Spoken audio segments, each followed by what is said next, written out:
नमस्कार दोस्तों, कैसे हैं आप सभी। मैं एक बार फिर से स्वागत करता हूं आपके अपने YouTube channel JP sir math classes में। आज हम आपके लिए एक नया टॉपिक लेकर आए हैं, पासा।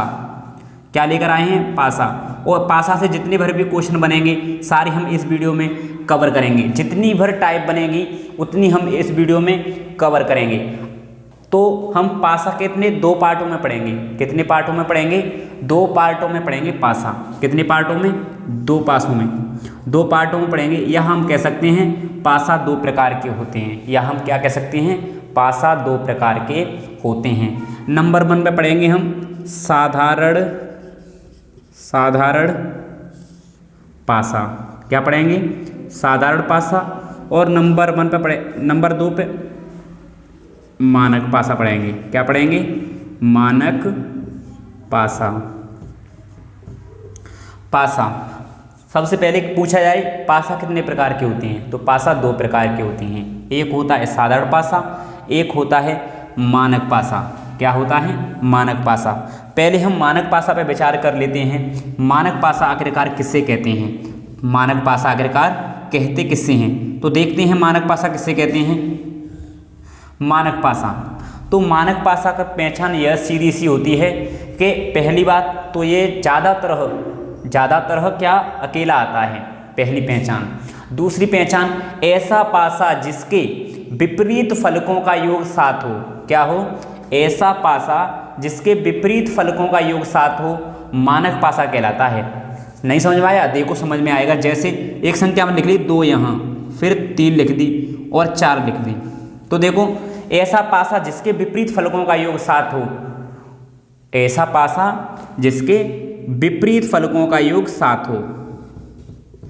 विपरीत फलकों का योग कितना हो? 7 हो।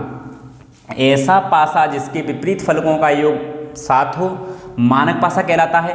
या हम सीधी तरह कह सकते हैं जिसके पास वाली सतहों का योग 7 ना हो। जिसके पास वाली सतहों का योग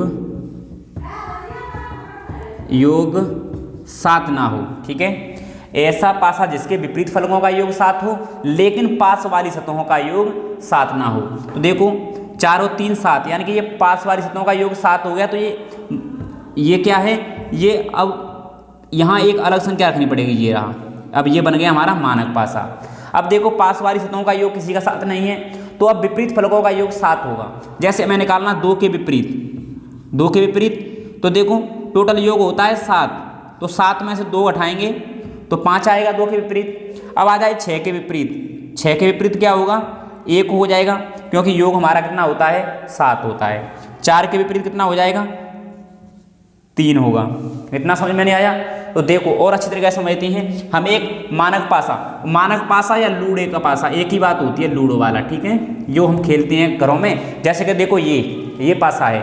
अगर देखो हमने ये पासा फेंका, क्या हमने ये पासा फेंका, जैसे अगर यहाँ 6 आया ऊपर, क्या आया आगे देखो 1 2 3 4 5 6 आया, तो इसके अपोजिट में अब 1 होगा। कितना होगा?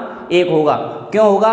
क्योंकि मानक पासा के विपरीत फलकों का योग कितना होता है? 7 होता है। अगर हमने पासा फेंका, यहाँ 1 आया, तो अब इसके नीचे कितना होगा? 6 होगा, क्योंकि विपरीत फलकों का योग कितना होता है? 7। अगर पासा ऐसे आया 3 है, इधर ऊपर कितना है? 3, तो नीचे कितना होगा? 4। कितना होगा नीचे? 4, क्योंकि विपरीत फलकों का योग 7 होता है। ठीक है, और विपरीत फलक देखो, एक चीज़ और ध्यान रखो, विपरीत फलक होती नहीं, वो एक को छोड़कर होती है। जैसे 3 के अपोजिट एक सतह छोड़ी दूसरा, यानी कि एक सतह छोड़कर होती है विपरीत सतह। ये मैं क्यों बता रहा हूँ? आगे जब खुले पासा को बंद करेंगे तब ये प्रोसीजर बहुत काम देगी। देखो एक सतह छोड़कर अपोजिट, 3 2 4 अपोजिट हो गया। अगर कोई पूछे 2 के अपोजिट कितना हो जाएगा? मानक पासा है तो कितना हो जाएगा? 7 हो जाएगा। ठीक है, इतना समझ में आया? तो मानक पासा की पहचान कितनी होती है? ऐसा पासा जिसके विपरीत फलकों का योग 7 होता है, या ऐसा पासा जिसके पास वाली सतहों का योग 7 नहीं होता है। और साधारण पासा में देखते हैं सेम इसका, साधारण पासा में सेम इसका अपोजिट होता है। क्या होता है? सेम इसका अपोजिट। अपोजिट कैसे होता है?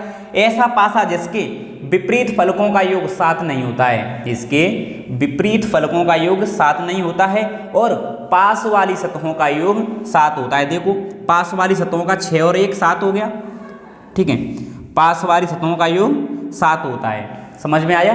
पास वाली सतहों का योग कितना होता है? 7 होता है। अब इसमें अगर 2 के अपोजिट पूछे तो 2 के अपोजिट योग होता है 7, तो 7 में से 2 हटाओ, अपोजिट हो जाएगा 5। समझ में आया? 3 के अपोजिट 4 हो जाएगा, 6 के अपोजिट 1 हो जाएगा, मानक पासा की बात हुई तो, ठीक है। और एक पहचान ये ज़्यादातर अकेला आता है, एक पहचान ये है। अब साधारण पासा है तो साधारण पासा ये ज़्यादातर कितने आते हैं? ये 2 आते हैं। कितने आते हैं? 2 आते हैं, ठीक है। तो देखो अब यहाँ पूछी हमें 1 के अपोजिट पूछी, तो देखो अब सतह कितनी होती हैं? पासे की बात कर लें हम थोड़ा, तो देखो पासे की बात कर लें हम थोड़ा, तो देखो पासे, तो पासे के ये पासा है हमारे पास, तो देखो सतह, सतह की मतलब एक सतह ये हो गई और एक इसके नीचे, 2 सतह, एक इधर और एक इधर, 4 सतह, ठीक है। 5 और 6 सतह कितनी होती हैं? 6 सतह कितनी होती हैं? सतह, सतह कितनी होती हैं? 6। और देखो किनारे, किनारे 1 2 3 4, 4 इधर 4 इधर और 4 इधर, किनारे होते हैं 12। किनारे, किनारे कितने होते हैं? 12। और ये कोने, कोने को वर्टेक्स कहते हैं, इंग्लिश में क्या कहते हैं? वर्टेक्स। कोने देखो 1 2 3 4 5 6 7 8, कोने कितने होते हैं? 8 होते हैं, ठीक है। कोने होते हैं 8 होते हैं। ये सब चीज़ पता होनी चाहिए। अगर ये सब चीज़, अगर ये तीन चीज़ हमको याद हो जाती हैं, वैसे इनमें याद करने के लिए कुछ नहीं है, अगर ये 3 चीज़ याद हो जाती हैं तो घन घनाभ वाला चैप्टर तो यूं ही चुटकियों में हो जाता है पूरा। एक हम घन वाला सवाल कराएंगे तुम्हें, वो भी बिना फॉर्मूला के पूरा, ठीक है। अब देखो यहाँ साधारण पासे के अपोजिट पूछे, तो देखो सतह 6 होती हैं तो 1 से 6 तक अंक होंगे, 1 2 3 4 5 6। अब बात करें साधारण पासे की, बात करें साधारण पासे की थोड़ी, तो देखो यहाँ पूछी 1 के अपोजिट, यहाँ क्या पूछी? 1 के अपोजिट। तो देखो 1 के अपोजिट वही वाला अंक होगा जो इसके पास में नहीं होगा। तो देखो 1 के अपोजिट 6 तो नहीं हो सकता, 6 नहीं हो सकता क्योंकि ये 6 पास में ही है, इसलिए नहीं हो सकता है। 4 भी नहीं हो सकता क्योंकि ये पास में है, ठीक है। तो 1 के अपोजिट या तो 3 हो सकता है या 5 हो सकता है या 2 हो सकता है। क्या हो सकता है? 3 या 5 या 2 में से कोई भी हो सकता है, ठीक है। अब देखते हैं आगे सवाल। सवाल पासा में सवाल बनते कितने हैं? तो इसमें 3 तरह के सवाल बनते हैं। कितने तरह के? 3 तरह के सवाल बनते हैं। 3 तरह के सवाल बनते हैं। कैसे बनते हैं 3 तरह के? देखो 1 2 3 तरह के सवाल बनते हैं। पहला, जब कोई सतह समान ना हो। कैसा? जब कोई सतह समान ना हो, जब कोई सतह समान ना हो और जब 2 सतह समान हो। जब 2 सतह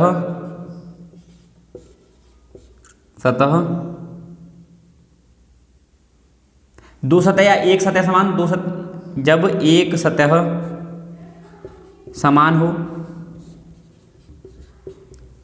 कोई सतह समान ना हो, जब एक सतह समान हो, जब 2 सतह समान हो, जब 2 सतह समान हो। अच्छा, तो देखते हैं अब एक पासा देखते हैं जब कोई सतह समान नहीं हो। ठीक है, मैं सवाल देखता हूँ 1 2, जब ऐसा कोई मिल जाएगा तो। जब कोई सतह समान ना हो तो एक पासा लिखते हैं हम। सवाल तो आगे कराऊंगा मैं, बहुत सारे प्रैक्टिस कराने वाला हूँ। ठीक है, पहले ये देखो, जब कोई सतह समान ना हो तो देखो कोई लिख लो पासा 3 2 6 3 2 6 और 5 1 4 यहाँ पूछे।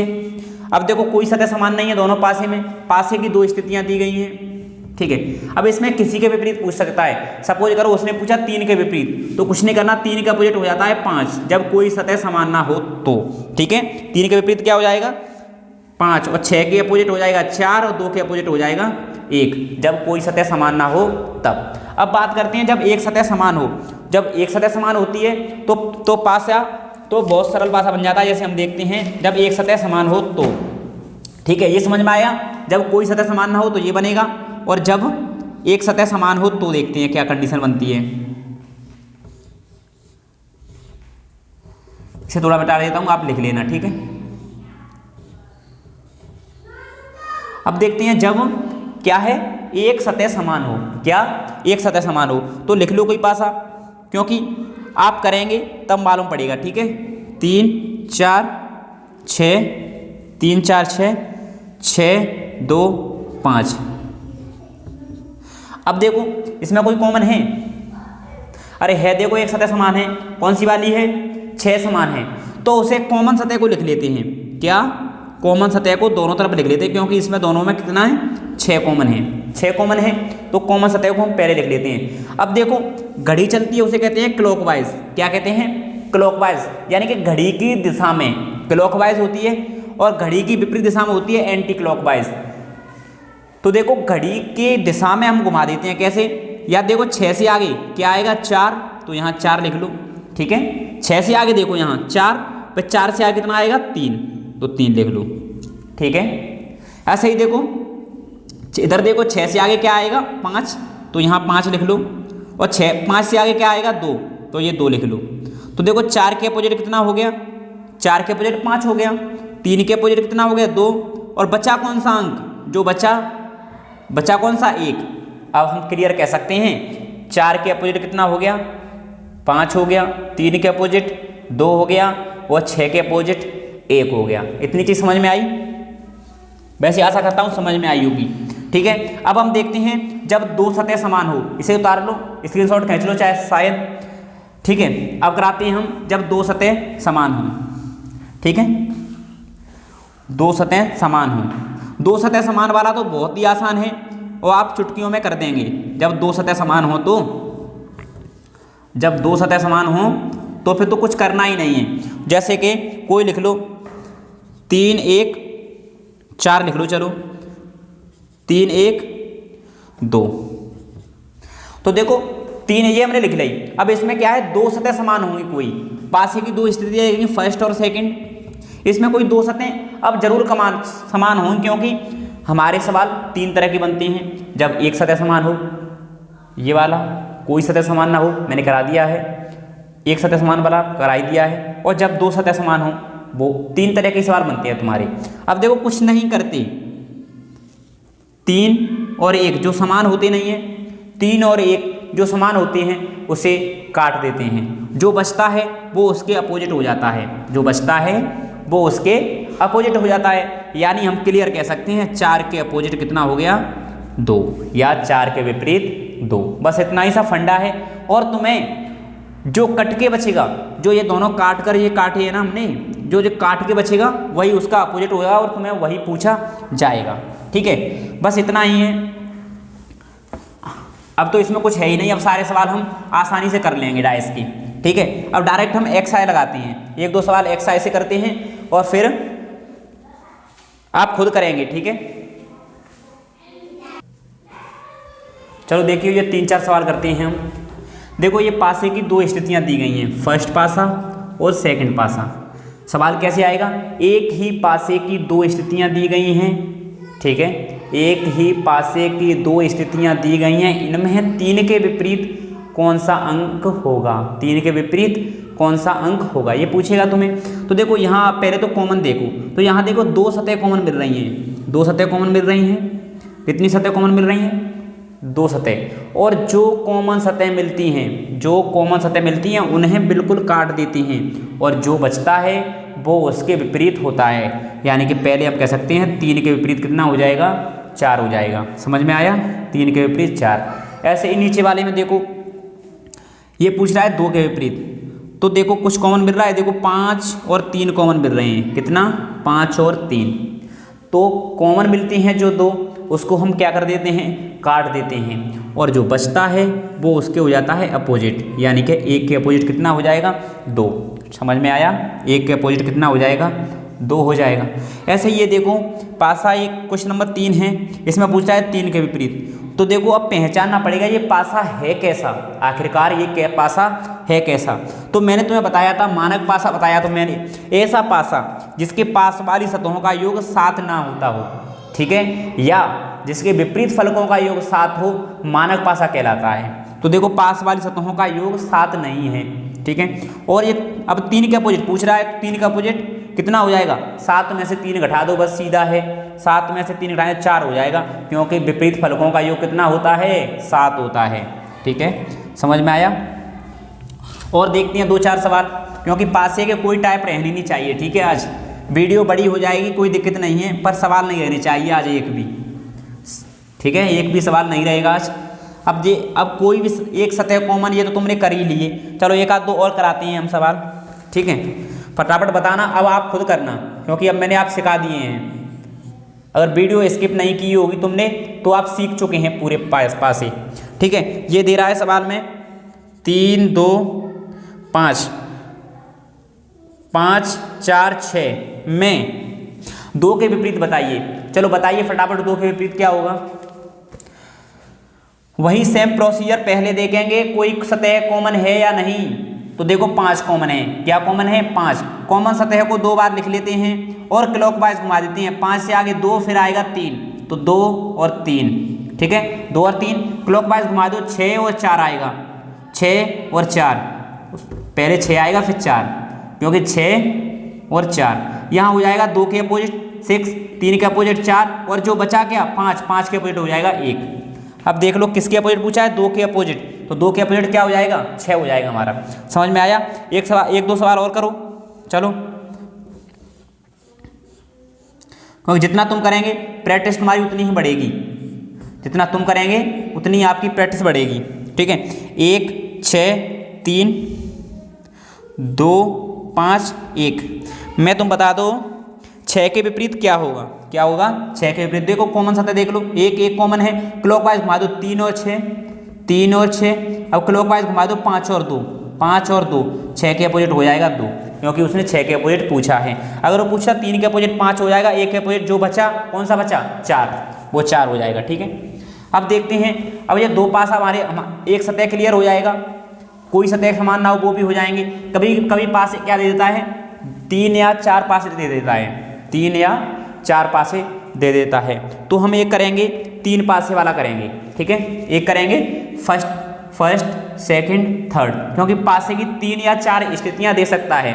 एक करेंगे 3 स्थिति वाला, एक करेंगे 4 स्थिति वाला, ठीक है। पहले हम करते हैं 3 स्थिति वाला।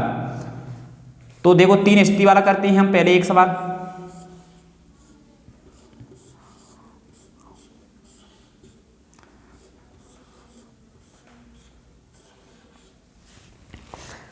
ये दे रहा है 6 1 4 6 1 4 5 3 6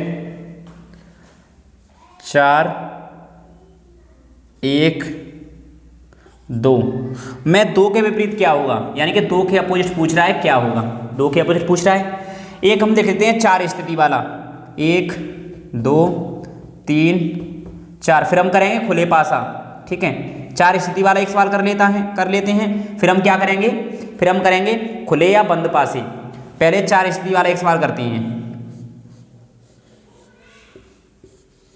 क्योंकि आज के बाद पासे की टेंशन ही खत्म।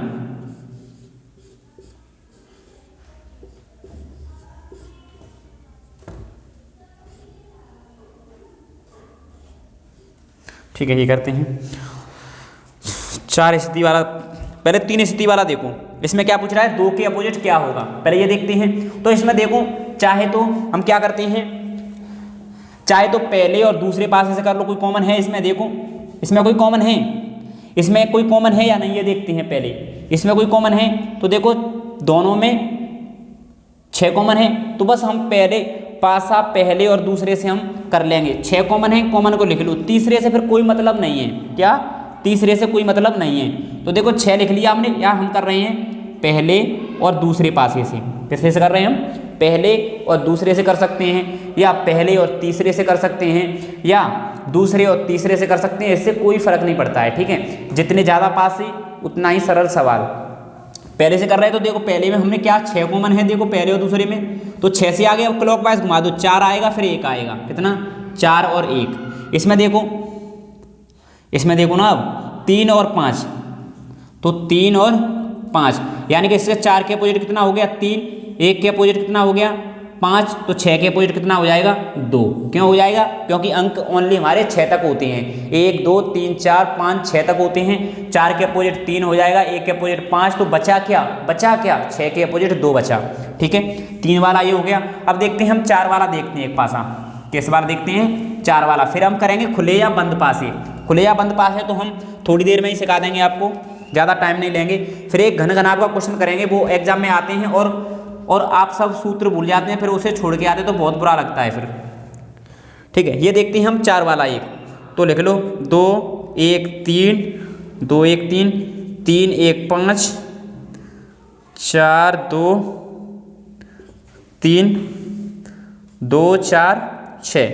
मैं ये पूछ रहा है 3 के अपोजिट क्या होगा, क्या पूछ रहा है 3 के अपोजिट क्या होगा। तो देखो कुछ मत करो, कॉमन कुछ है, देखो कुछ कॉमन है इसमें, 4 और 2 देखो कॉमन है, हमने किया पासा 3 और 4 से, 4 और 2 कॉमन है, जो बचता है वो उसके अपोजिट होता है, जो बचता है वो उसके अपोजिट होता है। आप कर सकते हैं पहले और दूसरे से, दूसरे या तीसरे से कर सकते हैं, मैंने किया तीसरे या चौथे से, किसी से कर लो, आंसर पर कोई फर्क नहीं पड़ने वाला है, ठीक है। अब हम करते हैं कैसे, पासा खुले वाले पासा बंद करना या बंद पासा खुले, वो वाले क्वेश्चन आते हैं, वो अक्सर गलत हो जाते हैं, तो वो 1-2 सवाल करते हैं, फिर इस चैप्टर में कुछ नहीं है, पूरा हो जाएगा, ठीक है। चलिए देखते हैं ये 2-3 सवाल देखते हैं। इसमें ये क्या है, इसमें अपोजिट पूछ रहा है, किसी के अपोजिट पूछ सकता है। इसमें 2 के अपोजिट बता दो, क्या हो 2 के अपोजिट बता दो, इसमें 3 के अपोजिट बता दो, और इसमें 6 के अपोजिट बता दो, यानी कि विपरीत। ये विपरीत पूछ सकता है, ये किसी के विपरीत पूछ सकता है। देखो मैंने तुम्हें एक चीज़ बताई थी, मैंने एक चीज़ क्या बताई थी तुम्हें, जो विपरीत सतह होती नहीं है, जो विपरीत सतह, देखो मान लो 3 के विपरीत क्या होता है 4 होता है कि नहीं 4। तो देखो एक सतह को छोड़कर क्या होता है, एक सतह को छोड़कर विपरीत होता है, इतना याद रखना है बस। क्या याद रखना है, एक सतह को छोड़कर विपरीत होता है। जैसे कि हमें निकालना है किसके विपरीत, 2 के विपरीत, तो सीधी फंडा है अपना, एक सतह को छोड़कर उसके विपरीत होता है। तो बस इतना याद कर लिया तो फिर सवालों में कुछ नहीं है। देखो 4 के विपरीत निकालना है तो एक सतह को छोड़कर उसके विपरीत, ठीक है।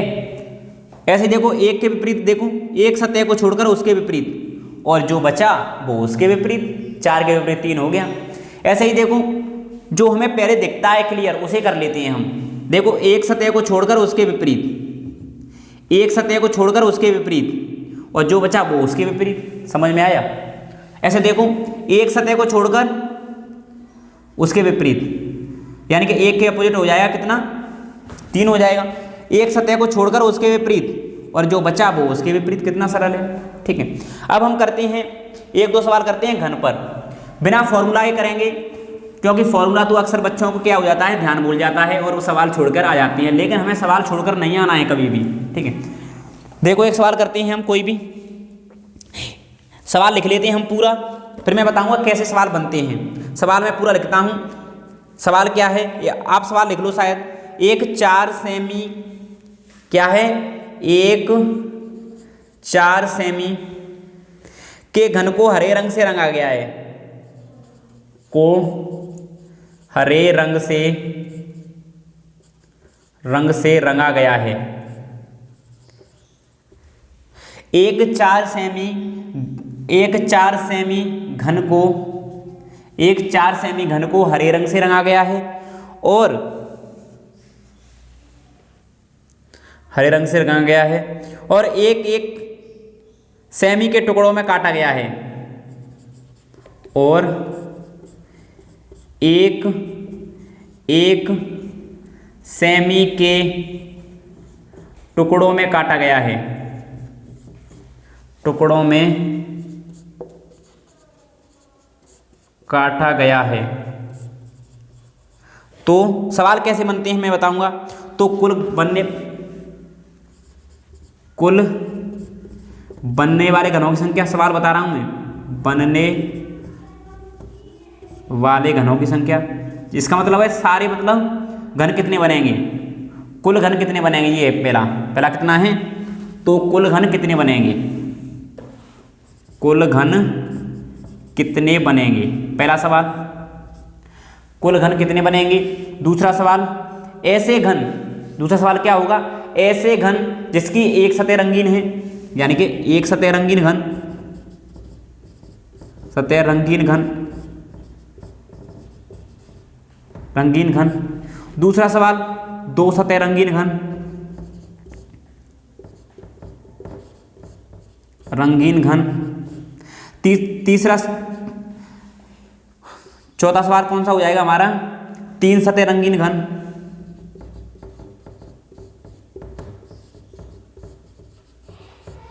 पांचवा सवाल हो जाएगा हमारा रंगहीन घनों की संख्या, रंगहीन घनों की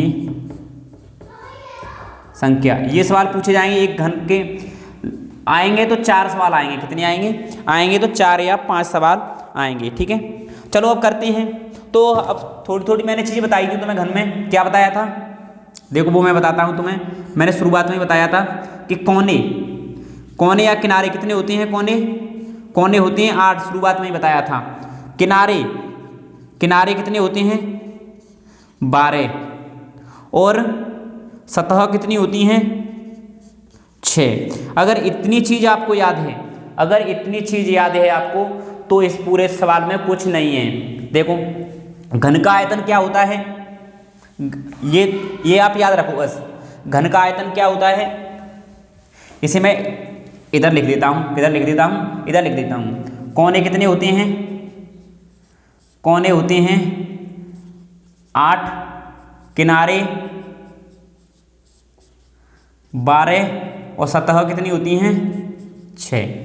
तो देखो घन का आयतन कितना होता है, AQ होता है, AQ यानी कि 4 सेमी वाला घन है तो AQ यानी कि 4 बार लिख दो। AQ का मतलब यही होता है, संख्या 3 बार लिखनी है, A इंटू A यानी कि 4 सेमी वाला घन है तो 4 बार। अब कितने में बना रहे हैं, 1 सेंटीमीटर वाले घन में बना रहे हैं, तो ये भाग दे दो 1 इंटू 1, तो कुल घन कितने बनेंगे 64। तो पहला सवाल तो बिल्कुल सरल हो गया, कुल बनने वाले घनों की संख्या कितनी हो जाएगी 64। समझ में आया पहला सवाल। जितना दिया है उसको 3 बार, और कितने के घन बनवा रहा है कटवा कर, उससे भाग देना है, ठीक है। बड़े घन का आयतन बटे छोटे घन का आयतन बराबर कुल घनों की संख्या होता है। बड़े घन का आयतन बटे छोटे घन का आयतन बराबर कुल घनों की संख्या। पहला सवाल क्लियर हो गया। अब दूसरा सवाल करने के लिए देखो, अब 64 घन बनेंगे, तो 64 घन बनेंगे कैसे। अब तो ये देखो 64 घन बनाते हैं हम, 64 घन बनाते हैं। तो कुछ नहीं करता, जैसे जैसे मैं बना रहा हूँ वैसे वैसे तुम्हें बनाना है बस, ठीक है। जैसे जैसे मैं बना रहा हूँ वैसे वैसे तुम्हें बनाना है।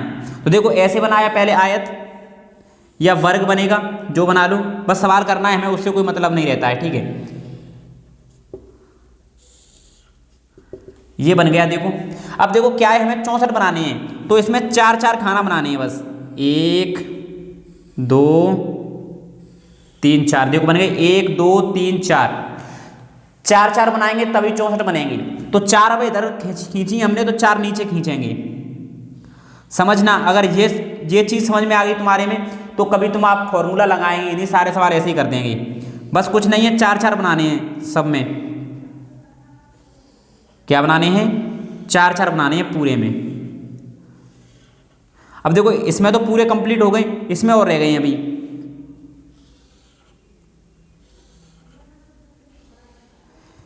यानी कि जो 64 घन बनकर कंप्लीट हो गए, 64 घन बनकर कंप्लीट हो गए। पहला सवाल कुल घनों की संख्या क्लियर हो गया। बड़े घन का आयतन बटे छोटे घन का आयतन बराबर कुल घनों की संख्या, पहला सवाल एकदम क्लियर। अब आता है एक सतह रंगीन घन।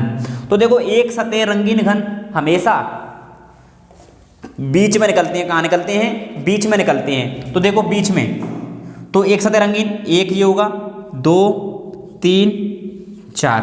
तो एक सतह रंगीन घन हमेशा क्या निकलते हैं? बीच में निकलते हैं। तो देखो और सतहों पर निकलते हैं। कितने पर निकलते हैं? बीच में निकलते हैं और सतहों पर निकलते हैं। एक सतह रंगीन घन हमेशा सतहों पर निकलते हैं। और देखो एक सतह पे कितने निकल रहे हैं? 1 2 3 4, एक सतह पे 4 निकल रहे हैं और सतह कितनी होती हैं, सतह होती हैं, देखो सतह होती हैं 6, तो 6 × 4 बराबर 24 हो गई एक सतह रंगीन घन। समझ में आया। अब बात करते हैं दो सतह रंगीन घन। तो इतना ध्यान रख लेना है हमको, दो सतह रंगीन घन हमेशा किनारों पर निकलते हैं। किस में निकलते हैं, किनारों पर। देखो